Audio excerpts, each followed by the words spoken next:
আদা রসুন কাঁচা লঙ্কা বাটা আর সর্ষের তেল দিয়ে চিকেনটাকে ম্যারিনেট করে রাখবো। নুনও দিয়ে দেব সঙ্গে। এরপর কড়াটা বসিয়ে তেল গরম হয়ে গেল। এখন দারচিনি, শুকনো লঙ্কা, এলাচ এটা ফোড়ন দিয়ে দেব।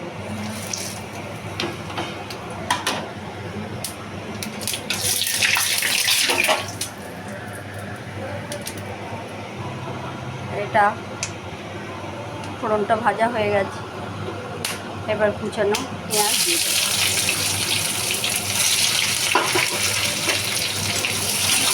এবার কুচানো পেঁয়াজটা একটু লাল করে ভাজবো।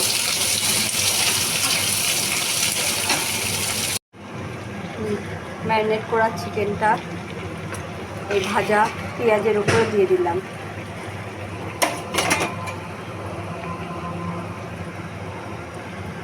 কড়াটা ছোট হয়ে গেছে, কড়াটা চেঞ্জ করে নিই। কড়াটা চেঞ্জ করলাম,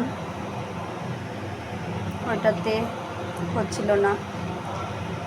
এরপর এই চিকেনের মধ্যে এবার কিছু গুঁড়ো মশলা দেব।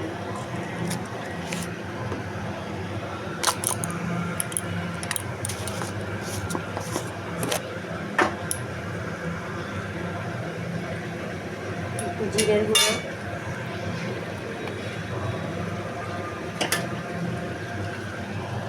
আর একটু কাশ্মীরি লঙ্কার গুঁড়ো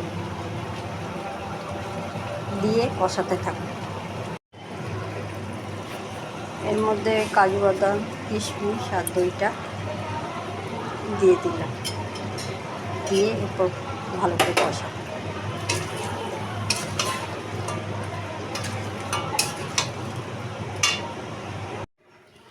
এই দেখো চিকেনটা তৈরি হয়ে গেছে। আমি চিকেনে একটু হলুদ দিয়েছিলাম, কিন্তু এটা তোমার দেখাতে পারিনি। চিকেনের কালারটা এরকম এসছে। এখন তেল ভেসে উঠেছে। এই সময় একটু গরম মশলার গুঁড়ো দিয়ে দিলাম। এরপর আমি নামিয়ে নেব, একটু নাড়াচাড়া দিয়ে নামিয়ে নেব। হলুদ ইচ্ছা করলে নাও দিতে পারো।